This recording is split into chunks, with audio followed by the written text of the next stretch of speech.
But you must know the history of the Mapokos as well. I mean, I know most of the viewers love the story of the Mapokos. And have you basically known their history all this time from when they started forming a coalition? To be honest, Mapoko, it's one of the pride that really each and individuals around us in service centers we guide. We don't have much information because they traverse in a bigger area. Some of the part of the area we're not really having traversing rights. So we have little information here. The other guide from Wales, they have little information. Down south, they have little information. No one have that collection of a Mapoko. But far as no Mapoko coming from south, originate they're coming from area called Sparta Farm and headed up to Ulusaba. And somewhere there, they grow up on that area. And when they get age of 2.5 years is how they cross over into the area.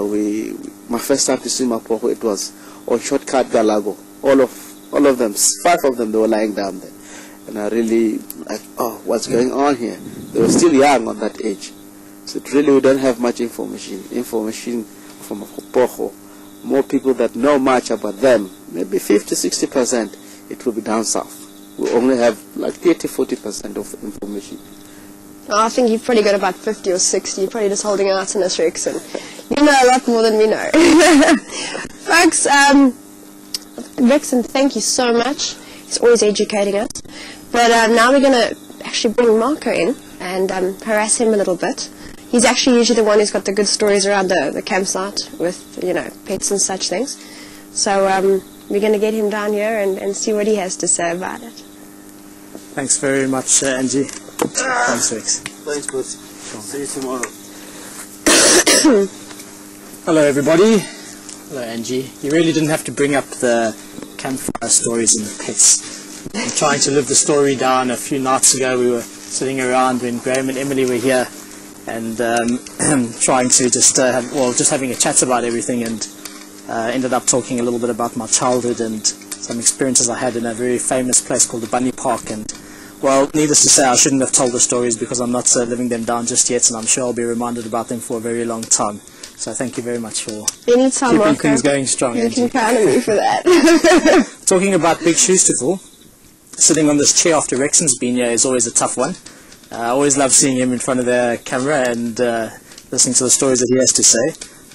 It's a wealth of knowledge to have on our team, and to just to hear the stories and to get his input while we're out there on safari, and even just when we're sitting around the fire. It's always great, and it's really great to have him behind the camera as well. When I'm out this morning, had a really good experience. Picked up on the tracks of what appears to be one of the Mapoko males, and Rexon, just as I was turning the vehicle around, he spotted the tracks heading off in a direction which I would not have seen. I don't need to try and boost my ego and say I would have seen them. I definitely didn't, and Rexon spotted them just out the corner of his eye. So it's really good having Rexon out on the team, and especially when you're out in safari, and just the knowledge and the local knowledge out here. Well, I've arrested the other gentlemen here to let me know what it's about, you know, what their favourite aspects are. And I'm going to ask Marco, obviously the same. I mean, I've been getting to know the others, but I want to know from you as well, what initiated this interest, what got you here, and what do you enjoy the most? Well, I enjoy everything about it, really. You know, it's hard not to enjoy everything. I mean, just sitting around the fire now is fantastic. Well, I grew up. I also grew up in the city, but I was fortunate enough to have parents that loved the outdoors and used to go out into the outdoors quite often every year. And especially my father, we used to go out on trips quite often. And very, very fortunate, although this might sound a bit negative, but very fortunate to have a brother and sister that weren't particularly passionate, although they did enjoy the outdoors, but not as passionate as I was. So I was always the lucky one that ended up going along.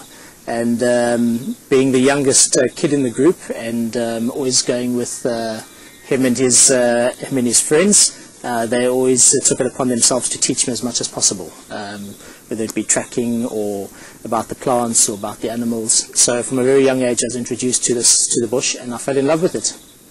Grew up with it all my life, going there as often as I possibly could. And as soon as I left school, I kind of followed the desire to get back into the bush and actually live in the bush, and guiding was an interesting way. I started off in in backpackers around the country and taking people on tours to the nature reserves, doing walking tours, and eventually my knowledge base increased, and just carried on teaching myself, teaching, and ended up in a very, very a well-known private game reserve down in the south of the Sabi Sands, and picked up a camera, picked up a video player, and just fell in love with that as well. And a couple of years later, here I am with the WildEarth team. So that's how I got here. Angie? How did I get you? I heard another question a little bit that you were saying while I was sitting in the director's lounge. Yes. About the favourite animals. Yours was lion, right? You're Crazy about keen that. to find them a pohos. I'm dying to see and them. Rexon always out on the hunt for leopard, and we all know very much that Pt.3 is very keen on his elephants. Well, I don't even have a big five favourite, to be honest. I think they're fantastic. The big five are great, but if there's a favourite for me, there's no question about it. It's dwarf mongoose. I find them fascinating. The social behaviour, the interaction, the inquisitive, just character about them. How they bask out in the sun. This morning, actually being a Sunday morning, we saw some basking out in the sun. It's just always interesting animals, and if you're very cautious in the way you approach them, and I've done this many times, just go and sit down next to the termite mound that they're busy that they're inhabiting at the time, and after a few moments, once they realise you're not a threat, they'll actually start coming out and being quite inquisitive, and you can get quite close to them. So yeah, dwarf mongoose, bizarre, but why not? Definitely a different taste, I must say. It's a nice surprise, actually. People usually, again, overlook the smaller guys. And there's so many little creatures out there, like genets and civet and mongoose. So it's good to hear you've got something. I wouldn't have expected that, actually. Yeah. To be honest with you, I would have thought something quite strong and sturdy, Italian-like. Yeah, stallions. I'm constantly, teasing him about Italian. But nice to hear more about you. Seriously, we're always busy working, but it's great to learn a bit more, Marco. Seriously. Well, that's what these chats are always interesting. We get to sit around and just chat. Sometimes after a day's work, the team gets quite tired. It's a beautiful life, and I don't think any of us would change it for anything. Definitely not. No. But it'll be hard to say it's a job. It's more of a lifestyle that everyone just really appreciates and loves out here. And I think anyone who works and lives in the bush will be able to back me up on that, and including here at WildEarth. So it's the days are long. It's not, you don't just work your 8-hour shift and go home and do your own thing.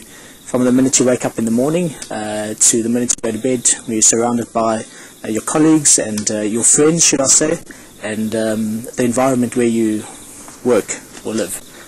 So it can be quite tiring sometimes, but it's a rewarding feeling. So it's nice just to sit around now and have a chat and get to know a little bit more about everybody. Alright, well folks, I believe we're actually running out of time. If I'm understanding the signals correctly, please understand, bear with me. I'm getting used to the camera and getting used to the whole setting. But thank you so much for joining us at Chat Around the Fireside. And obviously tomorrow morning, join us for Game Drive. We'll see what the guys can deliver. Marco?